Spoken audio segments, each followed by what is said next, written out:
Estamos con un invitado especial para hablar de temas económicos.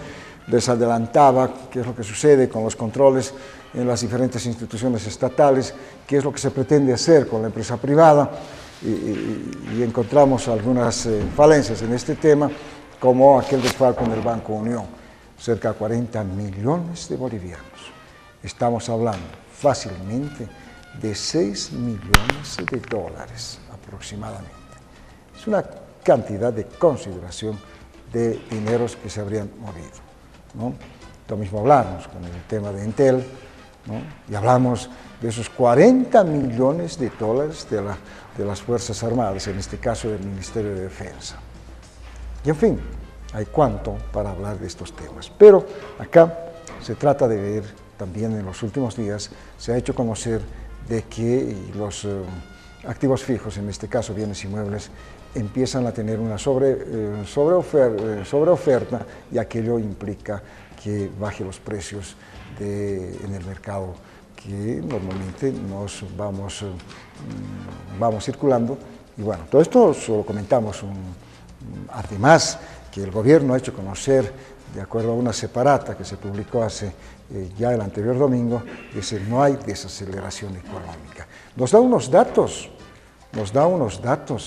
que me sorprende. ¿Qué me sorprende? Los revisamos con muchísimo cuidado con el equipo de prensa que tenemos acá, el equipo económico, el equipo jurídico, los miramos con muchísimo cuidado. Es decir, ¿nos mienten o qué está sucediendo? ¿No? En el tema agropecuario, por ejemplo, se dice que tiene un porcentaje bastante elevado, pero estamos inundados ¿de qué? De productos peruanos, chilenos, brasileños, argentinos, ¿no? Especialmente del Perú. Bueno, lo comentamos más adelante en este tema con nuestro invitado especial. Estará con nosotros el licenciado Óscar Heredia, a quien le damos una cordial bienvenida. Óscar, qué gusto. Buen día, Alfredo. Buen día, La Paz, Bolivia, el Alto. Hechos importantes desde el punto de vista negativo, ¿no?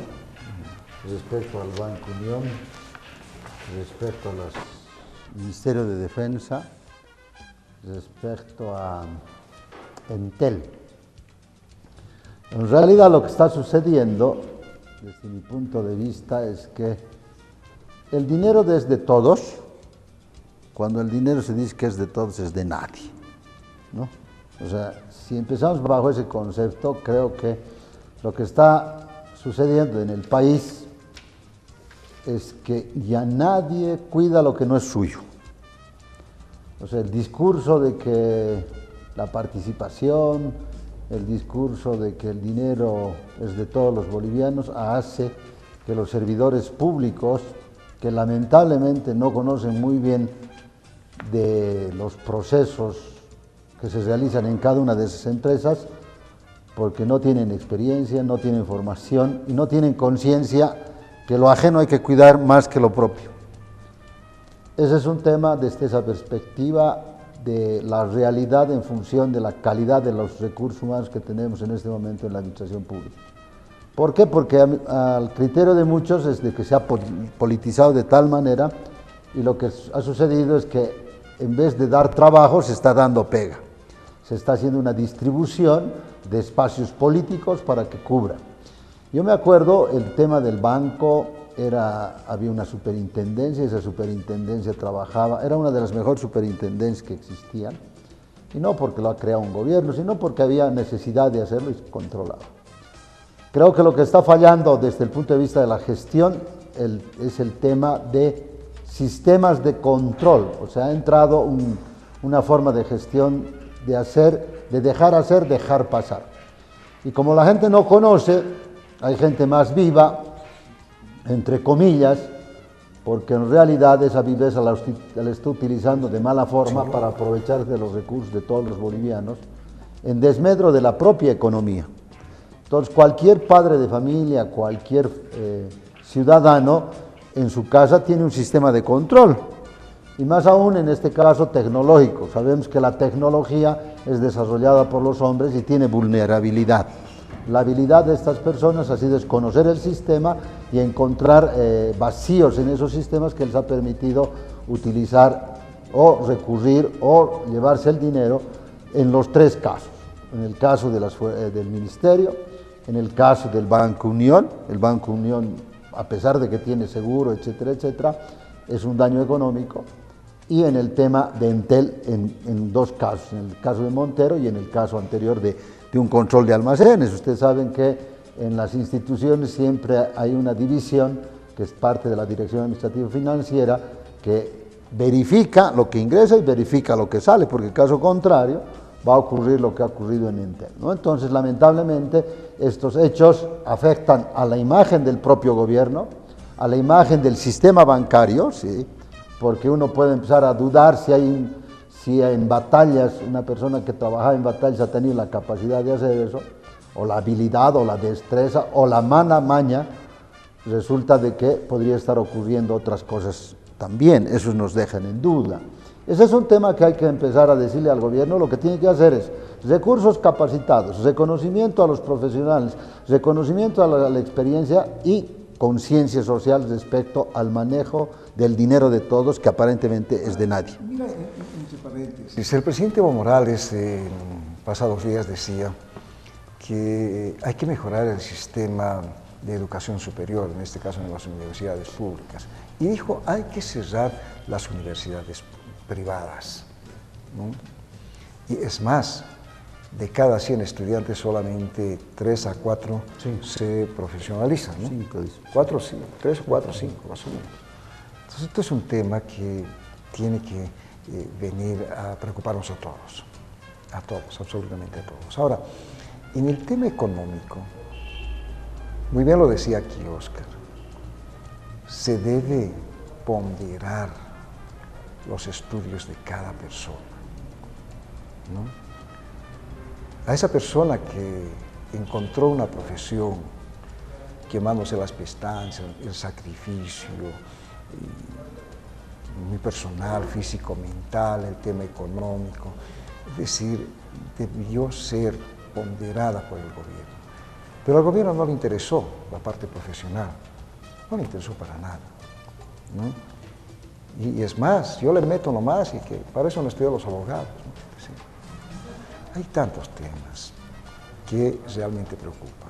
Y cuando hablamos del tema económico, nos preguntamos por qué, no es la primera vez que nos preguntamos en este tema, por qué el juez le envió a Chonchocoro, al principal responsable de este tema, lo damos nombre y apellido, al señor Juan Pari Mamani.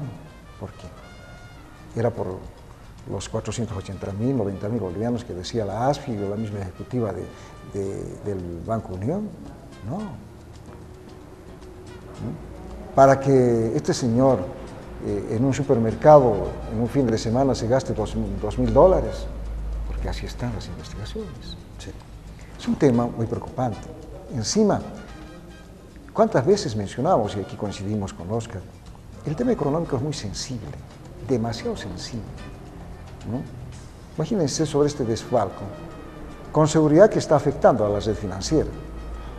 Primer tema. Segundo tema, que afecta el tema del mercado del movimiento financiero. Es el caso que ha sido reconocido en las últimas horas por el viceministro del área correspondiente, de que hay sobredemanda, sobreoferta de bienes inmuebles, en este caso de terrenos, casas, departamentos y demás. Muy preocupante el tema, ¿no? Pero acá yo quiero agarrar una separata que se publicó en días pasados, ¿no? Una separata que me llama poderosamente la atención, ¿no? Dice: la economía boliviana está en desaceleración, ¿no? Pero en el interior dice que no existe, ¿no? Acá lo vamos a mostrar en separata para darnos un poco y contextualizar el tema. En la parte superior, señor director, por favor, lo vamos a mostrar. Ahí está.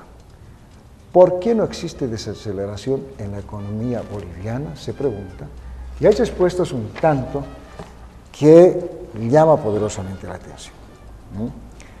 Por ejemplo, dice: el crecimiento del Producto Interno Bruto en el primer semestre de 2017, según actividad económica, la agropecuaria estaría en el 8.6% de crecimiento con relación al Producto Interno Bruto. ¿no?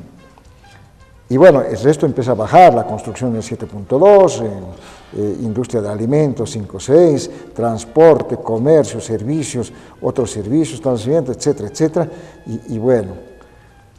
Pero en el tema agropecuario, no entiendo, se habla del 8.6%, cuando en el mercado local sabemos que no hay producción agropecuaria. Mire, en realidad lo que está sucediendo es que hay contradicciones, ¿no? Pero primero, Ahí voy, Oscar. porque hace poquito el ministro de Economía reconoce que hay una desaceleración, eso lo dice en los periódicos de ayer, salía que declaraba que había una desaceleración. Sin embargo, parte de algunas autoridades dicen que no hay desaceleración de la economía. ¿En función de qué? Del análisis que tú acabas de mencionar. Por ejemplo, dice la agropecuaria ha crecido 8.6, construcción 7.2 y alimentos 5.6, que son los que en realidad podrían hacer funcionar el motor interno, como lo dice el gobierno, pero en algún momento tuvimos la oportunidad de conversar acá mismo y decíamos que esta parte, estas actividades económicas son demasiado sensibles. Y la sensibilidad es que pueda variar y tener problemas. El primer problema que se reconoce es que la construcción, ayer también en la misma línea, es que la construcción está empezando a bajar porque hay demasiada oferta y hay pocos recursos para poderte comprar tu casita, tu terrenito, etcétera, etcétera, o construir tu casita o hacer mejoras. Aunque se justifica de que esto podría mejorar en vista de que el gobierno ha reducido hace mucho tiempo los intereses para préstamos para construcción. Sin embargo, lógicamente la plata se acaba, por mucho que te den a intereses bajos, no tienes capacidad de pago, entonces por lo tanto ya no te prestas, ¿cierto? Que creo que esto es lo que hay que tomar en cuenta, lo que pueda suceder en el gobierno. El gobierno lo que está haciendo es gastarse los ahorros, generarse una deuda superior y en algún momento no va a poder en realidad pagar las deudas, ni gastar, ni hacer la distribución, entre comillas, lo que ellos decían. Ese es el enfoque que ellos tienen. En el tema de alimentos, lógicamente, debe haber una producción, porque estamos hablando de una producción interna, que permite hacer unos cálculos y decir, se está consumiendo. Pero tal vez habría que tener mucho cuidado en este tema, porque posiblemente se pueda estar validando la economía informal, que es el contrabando de los productos alimenticios que ingresan a este país, mucho más baratos. Si yo voy al supermercado, seguramente vamos a encontrar productos que están importados o producidos en Bolivia, ¿sí? Sin embargo, si vamos a otros tipos de expendio de alimentos, podríamos encontrar en algo informal. Entonces yo voy al mercado y digo cuánto es su efecto, etcétera. Entonces hago un estudio y puede haber una solapación y por esa misma razón podría que el tema de agropecuaria esté un poco inflado.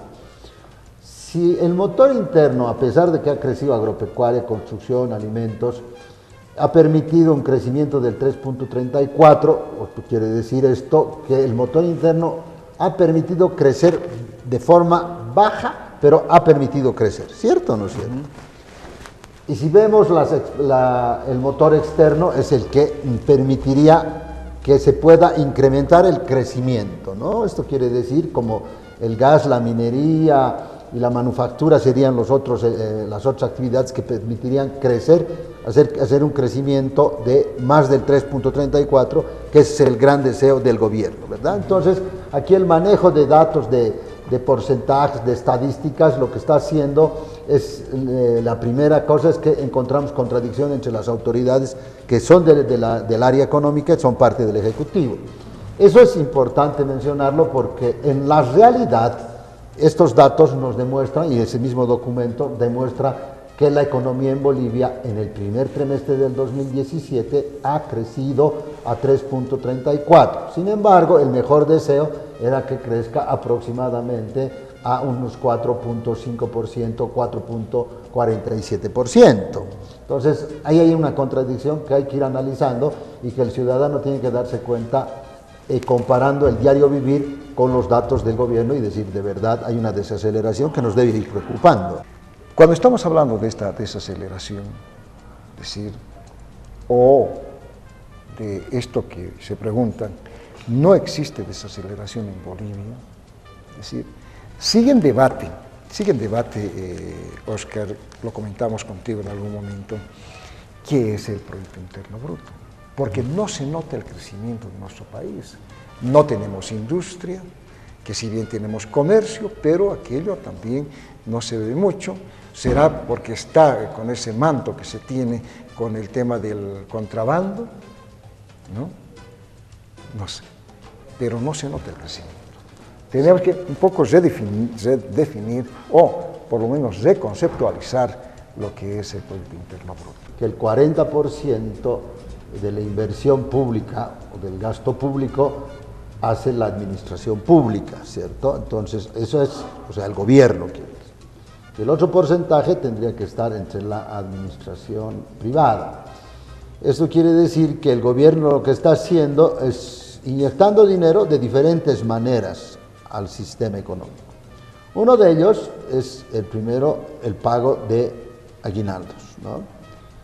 El otro es las inversiones en carreteras, inversiones en canchas, ¿no? O sea, en obras de infraestructura.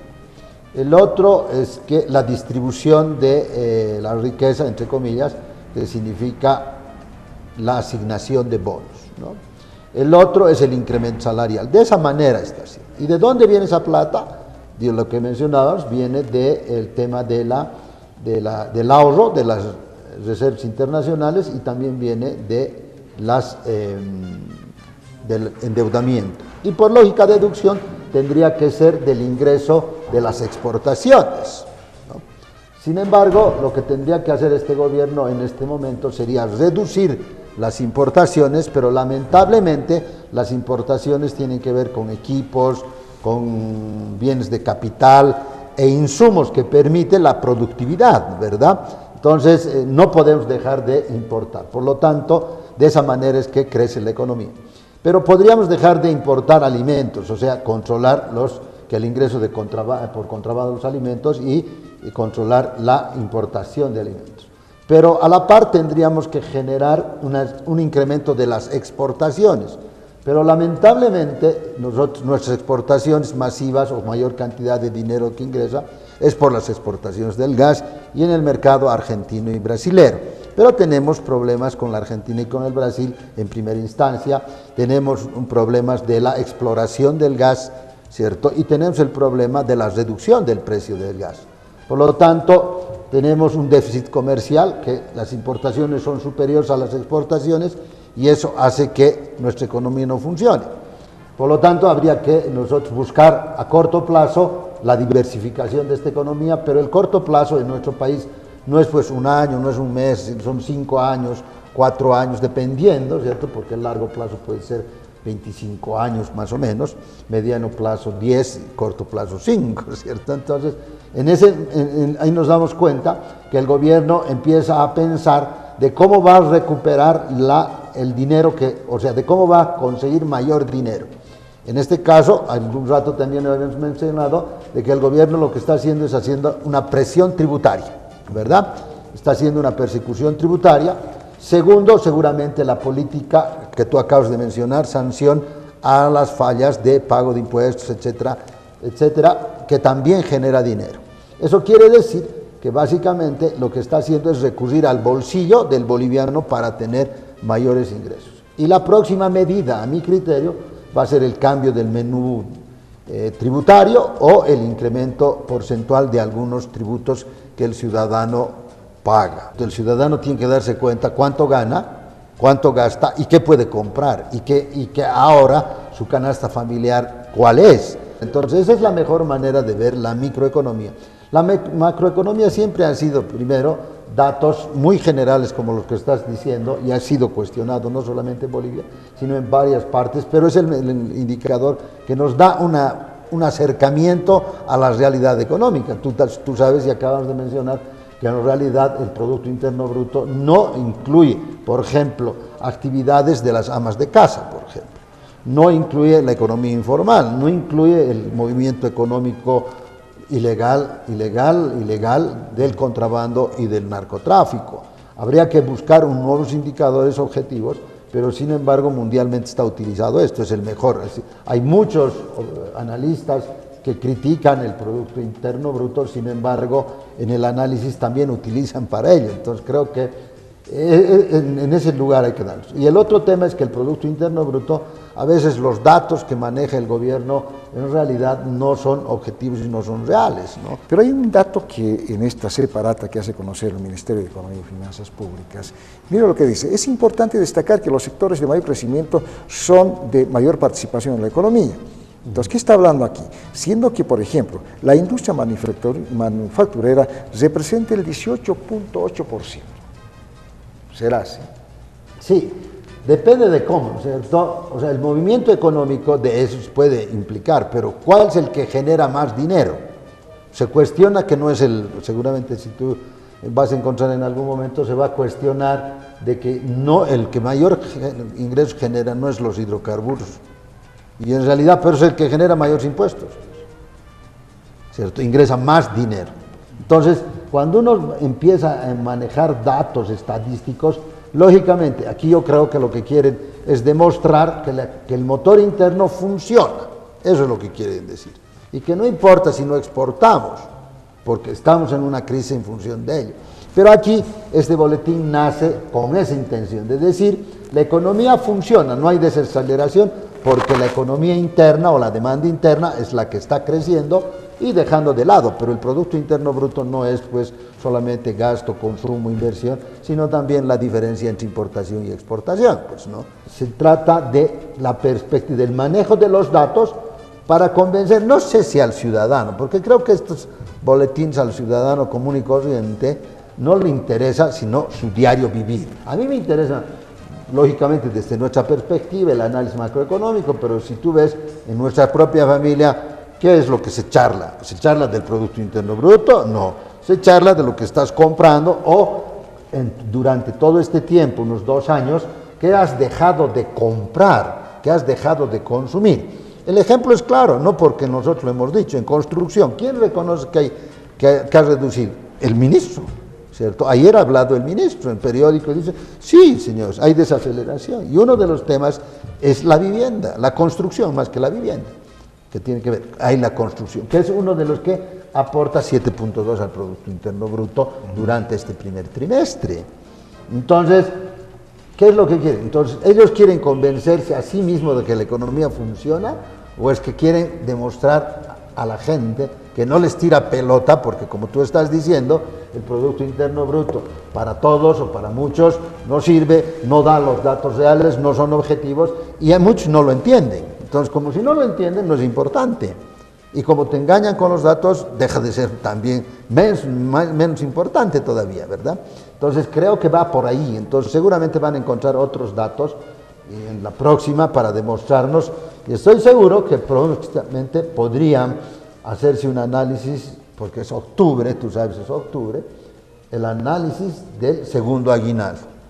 Tú sabes que las autoridades han dado una posición ambivalente, ¿no? La Central Obrera Boliviana, la COD de Santa Cruz y la COD Borda, Tapia COB, dicen que no va a haber el segundo aguinaldo porque ha crecido el primer trimestre 3.34 y el segundo trimestre, abril, mayo, junio, tendría que haber crecido a 5.97, pero ese crecimiento hubiera tenido que ver no con el crecimiento económico del mercado interno, porque si tú ves construcción se ha reducido, entonces va a ser menos del 3.34, de repente 3.33. Esto resulta de que tendríamos que haber hecho, no hacer, haber hecho, entre abril, mayo y junio, un crecimiento importante. ¿Y cuál hubiera sido la medida? Dejar de importar y generar mayor exportación, y eso no se ha dado. Por lo tanto, la nueva discusión va a ser si se paga el segundo aguinaldo o no con los datos. Con datos objetivos y reales no se va a pagar, pero si toman una decisión política, ¿cierto?, ligada al tema de este recurso o recurso de acción abstracta de constitucionalidad y para distraer, pueden tomar una decisión política de pagar un segundo aguinaldo, para distraer. Sin embargo, económicamente no es Aunque viable. en días pasados, Oscar, ya los empresarios han hecho conocer, seguramente con algunos datos que se habría filtrado en el Instituto Nacional de Estadísticas, que no se pagaría el segundo aguinaldo porque ni siquiera llegamos al 4%. No, pues por eso. En estos últimos, por abril, mayo y junio, tendríamos que haber crecido 5.97%, para que de junio del 2016 a junio del 2017 tendríamos que haber crecido 4.51%. Entonces hacemos ese cálculo, es casi imposible. Sí. Sin embargo, las voces del vicepresidente en algún momento estamos haciendo un esfuerzo para pagar. ¿Cuándo lo ha dicho? El anterior mes, agosto. No, ya está hecha, ya ha pasado esos datos. Lo único que había que era sistematizar esos datos y dar esa información en este mes. Entonces yo no tengo duda en que no se debe pagar en función de los indicadores macroeconómicos, pero tengo mi duda de que podría tomar una medida, ¿cierto?, respecto a una medida política, como ha sido el 2013, para pagar esfuerzo por Bolivia, que en realidad es aparentemente un reconocimiento a la productividad, y en realidad se paga a los servidores públicos, ¿no? Entonces yo creo que puede tener una medida política para distracción, para etcétera, etcétera, pero eso haría mucho daño a la propia economía, aunque todos los asalariados diríamos, está muy bien, a corto plazo bien, a mediano plazo nos afecta y a largo plazo peor. No.